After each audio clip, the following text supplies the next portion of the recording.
travailler sur la saisie d'un poignet direct, c'est-à-dire ceci, vas-y attrape. Voilà, donc cette position-là. Et on va faire Shionage dans plusieurs formes. Et après qu'on ait travaillé ça, je vous montrerai des techniques de Tandoku Wenshu pour pouvoir vous entraîner tout seul. Ça c'est très important. Vous allez le tester et vous verrez que c'est quand même très efficace pour vous entraîner. Bien. Le partenaire vient, saisit le poignet. À l'instant même où il saisit le poignet, je vais me déplacer, pied gauche ici, pour le déséquilibrer et le frapper. Une fois qu'on est dans cette position, je vais faire un tenkan, c'est-à-dire que la jambe arrière va se déplacer ici. Allez, la position. Donc, premier temps. 1, 2, et on va venir saisir le poignet comme ceci, en descendant. Il faut qu'il ait le poignet en flexion ici. D'accord? Les doigts sur le dos de la main, pas sur ses doigts. Et il va venir chuter. Et on vient frapper.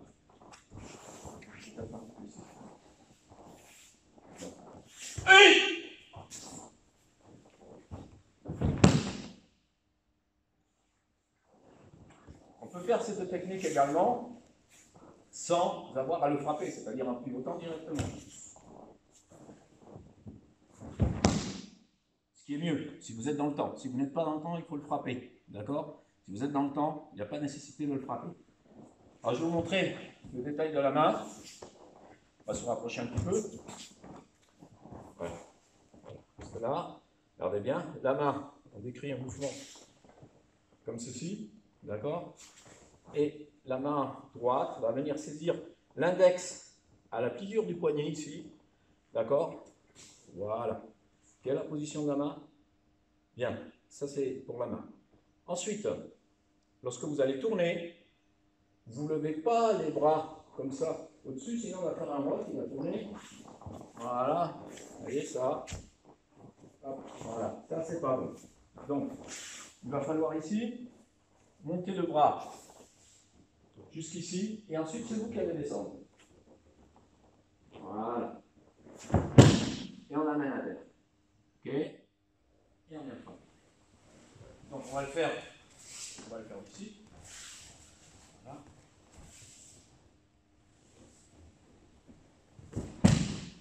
Voilà, directement avec la frappe.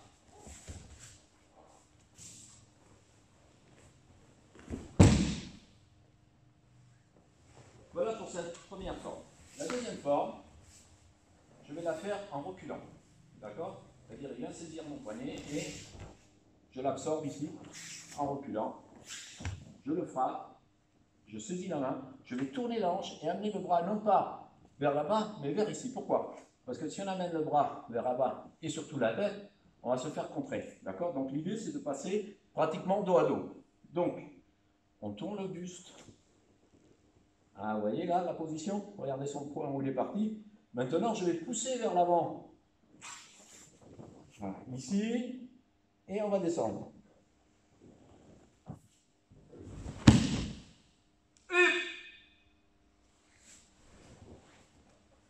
De ce côté, donc, 1, ici, en même temps, vous voyez ce mouvement.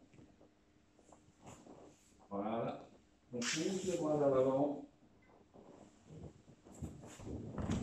On descend et on le frappe ou pas. Donc, arrière, ouverture, on avance, on descend. Attention, toujours le poignet en flexion. Voilà. Et on vient le frapper.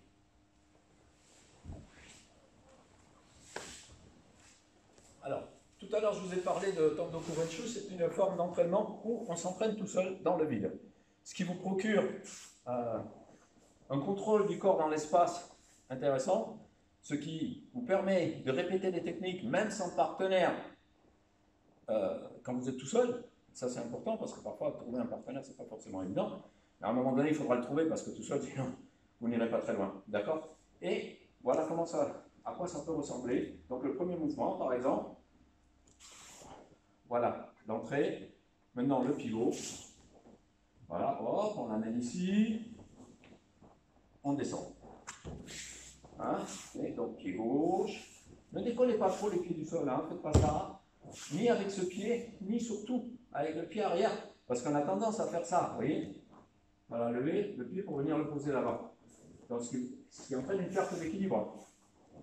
Donc ici, c'est hop. Voilà. Pivot. Et on descend. Ça c'est pour la première forme. Donc pour la deuxième forme, vous allez reculer, frapper, ouvrir ici, tirer le bras vers vous, voilà, pousser en avant et revenir dans cette position. Hein, encore une fois, donc pied gauche en arrière, frappe, ouverture de la hanche, on prend le poignet, ouverture de la hanche, on tourne bien le corps, on avance, on pousse le bras en avant, on revient et on conclut le mouvement comme ça.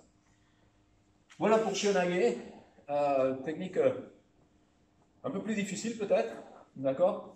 Mais si on s'y applique bien, on peut se la faire tranquillement. Ok, n'oubliez pas de vous abonner. Prochaine technique que l'on fera, on va faire une technique sur un crochet, encore une fois, mais cette fois-ci on va voir Ude-Garami sur deux niveaux différents, un niveau du moyen du corps et un moyen et un haut sur la tête.